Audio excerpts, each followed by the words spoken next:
The next question, and our final question, is how do we transition from this regulatory approach to something else? Given that GHGs are so pervasive in the economy, and given that we've got these fairly significant economy-wide targets to reduce emissions, minus 20% below 2005, 607 megatons, but emissions are growing significantly. How do we hit that target with this regulatory approach? And what do we have to do in the current regulatory system to design it to transition to something that maybe we have to go beyond the current targets within the longer term?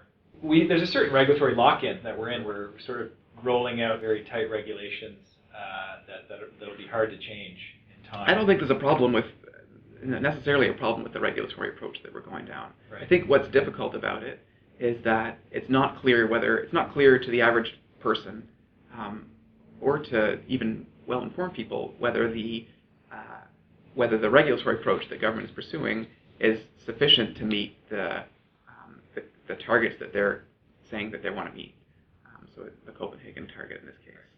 And I would say this has characterized most of Canadian greenhouse gas policy in the past. It's been really difficult to connect government policy to government targets. Right. And so, when you go through the light-duty vehicle regulations, it's actually hard to know whether they're actually going to have a quite significant impact on vehicle emissions. The past 5 years have seen a quite significant downward trend in new vehicle fuel economy. And the regulations, if you plot them out after weighing vehicle footprints like I talked about, they actually envision a continued decrease in vehicle fuel economy. And so without knowing what the counterfactual is, what would have happened through 2016 without these regulations, it's really difficult to know whether these regulations are effective or not. And so, like I say, you need to really dig around and do a substantial amount of quite detailed analysis that's beyond the time budget of most individuals. Whereas with a more transparent type of policy, that's not the case. With a cap and trade system, we can look at our trajectory in emissions, and we can basically set a cap that says we're going to not allow any more emissions than our Copenhagen target in 2020, and have some reasonable level of certitude that the policy is sufficient to meet the target that's been communicated. I would say that I hope that we see a move towards more transparent types of policies in the future as we start regulating other sectors of the economy.